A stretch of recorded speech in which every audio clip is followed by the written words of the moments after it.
तर आगामी राज्यसभा निवडणुकीच्या पार्श्वभूमीवर महाविकास आघाडीतील घटक पक्ष असलेल्या काँग्रेस आणि राष्ट्रवादी काँग्रेस शरद पवार पक्षाच्या नेत्यांमध्ये महत्त्वाची बैठक पार पडली आहे। या बैठकीत दोन्ही पक्षांनी राज्यसभेच्या जागेवर दावा मांडलाय आणि त्यामुळे महाविकास आघाडीमध्ये पेच निर्माण झाल्याचं चित्र पाहायला मिळत आहे। बैठकीत काँग्रेस नेत्यांनी राज्याच्या राजकारणापेक्षा देशातील राजकीय समीकरणांवर भर दिलाय। राज्यसभेत काँग्रेसचे संख्याबळ वाढवणं ही काळाची गरज आहे आणि राष्ट्रीय स्तरावर पक्षाची ताकद मजबूत करण्यासाठी ही जागा काँग्रेसलाच मिळावी असा पवित्रा पक्षाने घेतलेला आहे। तर दुसरीकडे राष्ट्रवादी पक्षाच्या नेत्यांनी शरद पवार यांच्या प्रदीर्घ अनुभवाचा मुद्दा उपस्थित केला आहे। त्यामुळे मवियाकडे जागा एक आहे, मात्र दावेदार 3 पक्ष आहेत।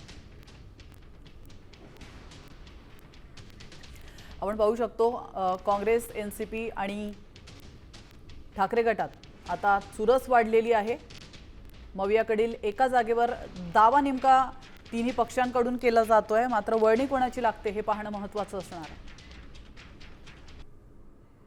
आमची पार्टी राष्ट्रीय पक्ष आहे आमचा, त्यामुळे आमचा आग्रह त्या ठिकाणी त्यांच्याकडे विनंती वजा आग्रह राहिलेला आहे की आम्हाला राज्यसभेची जागा ही आमच्या पक्षाला दिली पाहिजे आणि त्यासाठी आमचा आग्रह त्यांच्याकडे राहिलेला आहे।